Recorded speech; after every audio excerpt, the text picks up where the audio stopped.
Friends, हमने अपने first video में क्लास 10th एसएसटी सिविक्स से रिलेटेड लेसन 7 का फर्स्ट पार्ट स्टडी किया था। हम अपने second video it mean second class में क्लास 10th एसएसटी सिविक्स से रिलेटेड लेसन 7 का rest part second part study करेंगे। अभी हम स्टडी कर रहे थे लेजिस्लेटिव काउंसिल का फॉर्मेशन। लेजिस्लेटिव काउंसिल के फॉर्मेशन में ही हम अलग अलग पॉइंट्स पे डिस्कस कर रहे थे। उसमें जो इलेक्शन से रिलेटेड प्रोसेस है कि किन किन मेंबर्स का इलेक्शन रिप्रेजेंटेशन होता है लेजिस्लेटिव काउंसिल में, तो हमने 3 पॉइंट्स डिस्कस कर लिए थे। फोर्थ पॉइंट पे है electoral college of teachers. It means teachers का रिप्रेजेंटेशन, इट मीन्स जो हायर एजुकेशनल से related higher education, it means जो सीनियर सेकेंडरी स्कूल से रिटायर्ड हो या फिर सीनियर सेकेंडरी से एक्सपीरियंस हो उन्हें 5 ईयर्स का, वो सारे जो पर्सन्स हैं वो रिप्रेजेंटेशन अपना लेजिस्लेटिव काउंसिल में दे सकते हैं। इनका टोटल पार्ट होता है 1/12 part of the total number of members.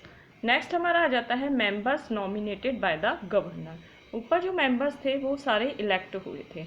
ये जो मेंबर्स हैं वो गवर्नर इलेक्ट करता है, गवर्नर नॉमिनेट करता है। Approximately 5/6 part of the total number of member, total जो लेजिस्लेटिव काउंसिल के जो मेंबर्स हैं उनका जो 5/6 पार्ट है वो गवर्नर नॉमिनेट करता है लेजिस्लेटिव काउंसिल में। तो अब हम नेक्स्ट टॉपिक पे स्टार्ट हो जाते हैं कि क्वालिफिकेशन ऑफ द मेंबर्स की क्वालिफिकेशन क्या है। मेंबर्स की क्वालिफिकेशन सबसे फर्स्टली है उसकी एज होनी चाहिए 30 ईयर्स और वो लेजिस्लेटिव असेंबली का मेंबर होना चाहिए। लेजिस्लेटिव काउंसिल के मेंबर होने के लिए पर्सन लेजिस्लेटिव असेंबली का मेंबर होना चाहिए और 30 ईयर्स का होना चाहिए। नेक्स्ट पॉइंट आता है टेन्योर। लेजिस्लेटिव असेंबली का जो टेन्योर है वो 5 ईयर्स का था और लेजिस्लेटिव काउंसिल का जो टेन्योर है वो 6 ईयर का टेन्योर है। नेक्स्ट पॉइंट आ जाता है ऑफिसर्स। ऑफिसर्स में जो लेजिस्लेटिव असेंबली के जो ऑफिसर्स थे वो स्पीकर और डिप्टी स्पीकर थे। नेक्स्ट है लेजिस्लेटिव काउंसिल के ऑफिसर। लेजिस्लेटिव काउंसिल के जो ऑफिसर हैं वो चेयरमैन और डिप्टी चेयरमैन होते हैं। अब हम अपने टॉपिक पर डिस्कस करेंगे rights and the powers of the legislative council. Legislative council के राइट्स और पावर क्या है।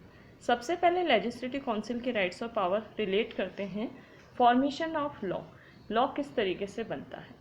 सबसे फर्स्टली है हमारी जो पूरी लिस्ट है उसमें 3 लिस्ट होती है लेजिस्लेटिव असेंबली 3 लिस्ट होती है, यूनियन लिस्ट, स्टेट लिस्ट और कॉन्करेंट लिस्ट। इससे रिलेटेड जो भी लॉ होता है वो लेजिस्लेटिव काउंसिल और लेजिस्लेटिव असेंबली उनका फॉर्मेशन करते हैं। Article 197 of the constitution provides that if any bill which is passed by the legislative assembly is rejected by the legislative council।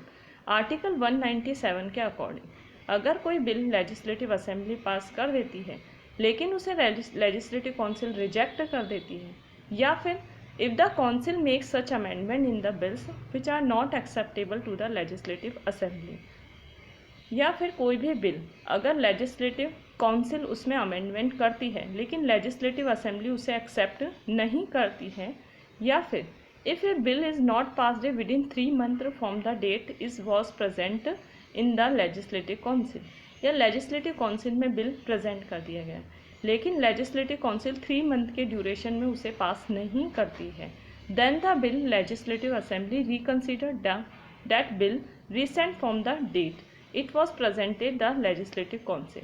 तो जो लेजिस्लेटिव असेंबली है वो वापस रिप्रेजेंट करती है लेजिस्लेटिव काउंसिल में उस बिल को, लेकिन अगर दोबारा भी लेजिस्लेटिव काउंसिल उस बिल को पास नहीं करती है और उसमें कोई अमेंडमेंट भी नहीं करती है तो उसे 1 मंथ के ड्यूरेशन में उसे वापस लेजिस्लेटिव काउंसिल को उस बिल को भेजना पड़ता है। अगर वो नहीं भेजती है लेजिस्लेटिव काउंसिल, लेजिस्लेटिव असेंबली में 1 मंथ के अंदर बिल को नहीं भेजती है तो वो बिल माना जाता है पास। नेक्स्ट हमारा आ जाता है formation associated with the executive. Formation associated with the executive में इट मीन्स है काउंसिल ऑफ मिनिस्टर पूरी तरह से रिस्पॉन्सिबल होते हैं लेजिस्लेटिव असेंबली के लिए और लेजिस्लेटिव काउंसिल के लिए।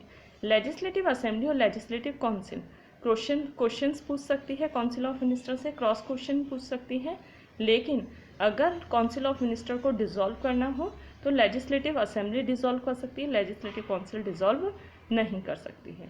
नेक्स्ट हमारा पॉइंट आ जाता है functions associated with the finance. Finance से रिलेटेड जो फंक्शंस हैं लेजिस्लेटिव काउंसिल के उसमें सबसे फर्स्टली है कि जो मनी बिल है वो प्रेजेंट किया जाता है लेजिस्लेटिव असेंबली में। लेजिस्लेटिव असेंबली में मनी बिल प्रेजेंट करने के बाद लेजिस्लेटिव काउंसिल में बिल जाता है, और जब लेजिस्लेटिव काउंसिल में उसे पूरे अमेंडमेंट, कुछ अमेंडमेंट के साथ वापस 14 डेज़ के अंदर अंदर लेजिस्लेटिव असेंबली में सेंड करना पड़ता है। इन केस अगर लेजिस्लेटिव काउंसिल उसे सेंड नहीं करती है लेजिस्लेटिव असेंबली में मनी बिल को, तो वो बिल पास माना जाता है। इस पोजीशन में लेजिस्लेटिव असेंबली की पोजीशन स्ट्रांग मानी जाती है लेजिस्लेटिव काउंसिल से ज़्यादा। नेक्स्ट हमारा पॉइंट आ जाता है powers and the functions of the legislature, state legislature and the state legislative assembly. इसमें फर्स्ट पावर स्टडी करेंगे हम legislative power. Legislative power it means हमारी पूरी कंट्री है, पूरी कंट्री को 3 पार्ट्स में डिवाइड किया है। इट मीन्स पूरी कंट्री के सब्जेक्ट्स को 3 सब्जेक्ट्स में डिवाइड किया है, सेंट्रल लिस्ट, स्टेट लिस्ट और कॉन्करेंट लिस्ट। सेंट्रल लिस्ट और स्टेट लिस्ट और कॉन्करेंट लिस्ट में अलग अलग पार्ट्स में सब्जेक्ट हैं। सेंट्रल लेवल पे जो सब्जेक्ट्स आते हैं वो सेंट्रल लिस्ट, स्टेट लिस्ट के जो सब्जेक्ट आते हैं वो स्टेट लिस्ट, और कॉन्करेंट लिस्ट में दोनों से रिलेटेड सब्जेक्ट आते हैं। इट मीन्स सेंट्रल लेवल के सब्जेक्ट भी और स्टेट लेवल के सब्जेक्ट भी। तो legislature it means legislative assembly को ये पावर है कि वो स्टेट लिस्ट से रिलेटेड किसी भी सब्जेक्ट पे लॉ बना सकती है और कॉन्करेंट लिस्ट से रिलेटेड सब्जेक्ट पे लॉ बना सकती है। लेकिन ordinary bill can be present only any houses of the state legislature. इस ऑर्डिनरी बिल को स्टेट लेजिस्लेचर के किसी भी हाउस में पहले प्रेजेंट किया जा सकता है, लेकिन फाइनल डिसीजन पावर किसके पास होगी? Final decision power legislative assembly के पास होगी। नेक्स्ट हमारा आ जाता है फाइनेंशियल पावर। लेजिस्लेटिव असेंबली की फाइनेंशियल पावर में सबसे फर्स्टली कोई भी बिल जो मनी बिल है वो लॉ तभी बनता है, इट मीन्स बजट डिक्लेयर तभी किया जाता है जब लेजिस्लेटिव असेंबली का अप्रूवल होता है। जब लेजिस्लेटिव असेंबली मनी बिल को पास कर देती है तभी बजट डिक्लेयर होता है, और उस बेस पे ही गवर्नमेंट पूरा पैसा निकाल सकती है, इट मीन्स विड्रॉ कर सकती है और वेलफेयर से रिलेटेड पॉलिसी पे एक्सपेंडिचर कर सकती है। नेक्स्ट हमारा आ जाता है एडमिनिस्ट्रेटिव पावर। लेजिस्लेटिव असेंबली की एडमिनिस्ट्रेटिव पावर में हम स्टडी करेंगे कि जो काउंसिल ऑफ मिनिस्टर है, स्टेट काउंसिल ऑफ मिनिस्टर हैं, is responsible for its work, अपने वर्क के लिए और अपने फंक्शंस के लिए state legislature it means legislative assembly पे रिस्पॉन्सिबल होते हैं।